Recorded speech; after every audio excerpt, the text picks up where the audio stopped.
Welcome to this workshop. My name is Dea Fischer. I'm a bookbinder working in Alberta, and I'm going to give you a little introduction to some basic bookbinding techniques today. Book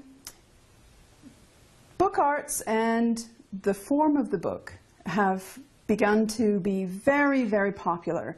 Again, it's an ancient traditional craft, and there is a great resurgence of interest in keeping that going and preserving those skills, but also because the form of the book is so widely varied. There are so many things that you can do with it. It's really satisfying to work in 3 dimensions in this way, and for those of us who have a strange appetite for paper, which I do and many of my colleagues do, it's just limitless. The only limit really is your imagination. So I'm going to spend some time, first of all, introducing you to some of the essential tools that you need to use when you're a bookbinder, or just creating books for fun. The first one, which I always introduce everyone to, is the bookbinder's best friend. These are my bone folders. There are some of my bone folders anyway. They aren't for folding bones. They are a folder made out of bone. They're a byproduct of the meat industry, unfortunately. But they are absolutely essential and useful for a lot of the functions and the folding that you'll do when you're working with paper and in books. These are easily available from any art supply store. There are ones on the market that you'll find that are made out of plastic. I have to say I don't recommend those because with a bone folder you can sand them, scrub them, wash them, and they really stand up and give you a nice fine edge. You can see I have a number of different sizes and shapes here for different purposes. This one is for scoring and rubbing down. But the others, it's just a matter of what feels comfortable in your hand. I tend to use the very small one, but the large ones, if I'm doing a large rubbing down job, can be very useful too. So they're very affordable. They tend to run from about $6 to $10 for a bone folder.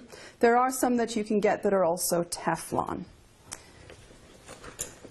One of your other essential tools is an awl. There are so many different kinds that you can buy. I use all of these for different things. This one is from the hardware store. It has a very large bore. So I would only use that if I were going to stitch with cord or leather thong or something like that. This one is actually a binder's awl. This is the one that I use the most. But again, the needle is quite thick. So it makes a fairly sizable hole. If you're sewing with linen thread, you would probably need that. But this is the one I use the most. This is actually a student awl. You can buy these on the internet. I think it's actually a pricker that they use in biology class. Try not to think about that when you're using it.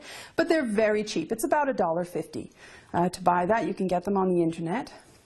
This one has a very short needle, but it's the thickness and sharpness that's needed. I bought this in my local dollar store for $1. And it has a little cap, which protects the point. So for traveling, that's very useful. I could carry that through airline security, and they didn't give me any trouble with it at all in my carry-on. So very useful in the craft section of my dollar store. So you will need one of those, certainly for the work that we're going to do today. Other tools that are essential are things for cutting. You can see we're working on a good cutting mat here.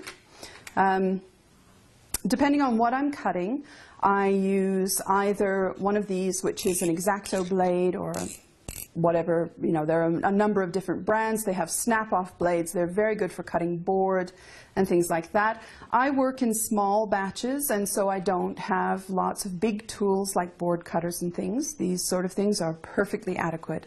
And this is just a small blade Stanley with, or X-Acto with replaceable blades. Indispensable. The other things that you need are a very good sharp pair of scissors.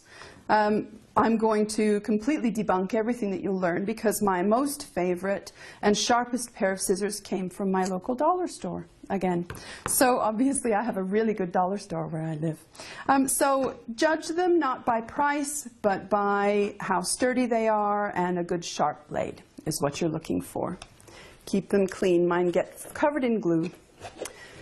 Other things that we're going to use today are ways to clamp.